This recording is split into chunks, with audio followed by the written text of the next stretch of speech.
Students, welcome to Philo. Basically इस series में हम लोग 7 must do problems on inorganic chemistry before JEE and NEET. तो JEE और नीट से पहले जो भी इंपॉर्टेंट कंसेप्ट्स हैं उसको प्रॉब्लम्स के थ्रू हम सीखेंगे। जैसा कि पहला आप सवाल देख रहे हो कि the type of hybridization and number of lone pairs of electrons of xenon in XeOF4 respectively are. यहाँ पे आपको हाइब्रिडेशन बताना है and number of lone pair बताना है किसका, xenon का, ठीक है, इन XeOF4 मॉलिक्यूल।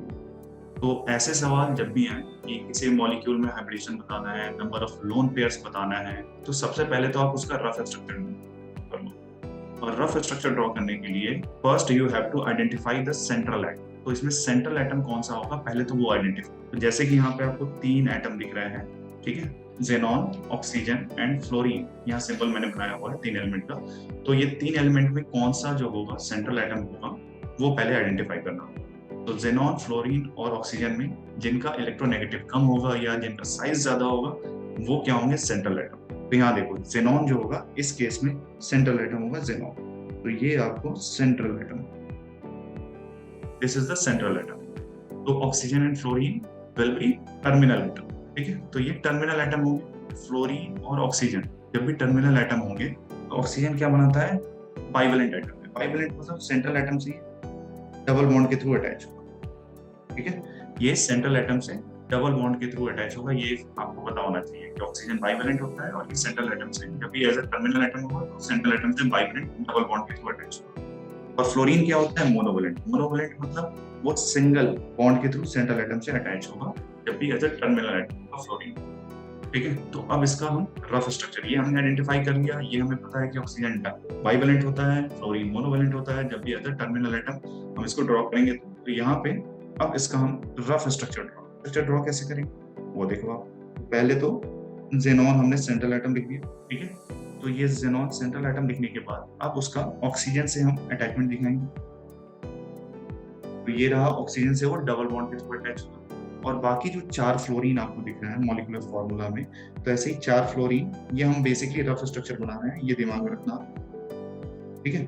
तो ये कैसे भी हमने रफ स्ट्रक्चर बना दिया है ताकि हम इजीली हाइब्रिडेशन और number of lone pair find out कर सकें। तो यहाँ देखो आप, ये हम क्या कर रहे हैं, फ्लोरीन, 4 फ्लोरीन अटैच कर रहे हैं, ठीक है। ये 4 फ्लोरीन हमने अटैच कर दिया। तो अब आपको xenon के आउटर मोस्ट शेल में नंबर ऑफ इलेक्ट्रॉन पता होना चाहिए। तो xenon के आउटर मोस्ट शेल में नंबर ऑफ इलेक्ट्रॉन कितने होते हैं, 8 इलेक्ट्रॉन। और 8 में से आप देख सकते हो ये 6 इलेक्ट्रॉन जो है ये बॉन्डिंग में पार्टिसिपेट कर रहे हैं xenon। ये 6 इलेक्ट्रॉन जो है वो बॉन्डिंग में पार्टिसिपेट कर रहे हैं, यानी कि जो ऐसे इलेक्ट्रॉन है जो बॉन्डिंग में पार्टिसिपेट नहीं कर रहे हैं वो कितने होंगे, 2। तो यहाँ पे xenon पे 2 इलेक्ट्रॉन है जो बॉन्डिंग में पार्टिसिपेट नहीं कर रहे हैं और ये पेयर के फॉर्म में है। इनको हम क्या बोलते हैं, लोन पेयर। xenon पे एक ही लोन पेयर है। एक पार्ट का हमारा आंसर आ गया कि xenon पे कितने लोन पेयर है। अब हाइब्रिडेशन कैसे फाइंड आउट करते हैं किसी भी मॉलिक्यूल में सेंट्रल एटम का, वो देखो आप। तो ये रफ स्ट्रक्चर हमने ड्रॉ कर लिया। अब इसमें सिग्मा बॉन्ड और लोन पेयर अगर आपको पता है तो स्टेरिक नंबर के थ्रू आप इजीली हाइब्रिडेशन बता सकते हो उस मॉलिक्यूल का। तो यहाँ पे जैसे देख सकते हो आप, ये सिग्मा बॉन्ड है, ये सिग्मा है, ये सिग्मा है, ये सिग्मा है और ये सिग्मा है। तो टोटल आपको कितने सिग्मा दिख रहे हैं, 5। तो अब हाइब्रिडेशन कैसे फाइंड आउट करते हैं, तो स्टेरिक नंबर के थ्रू। तो स्टेरिक नंबर क्या होता है, स्टेरिक नंबर, ठीक है। स्टेरिक नंबर क्या होता है, number of sigma bond, number of sigma bond around central atom. Central atom के अराउंड किस नंबर ऑफ सिग्मा बॉन्ड है, plus number of lone pair.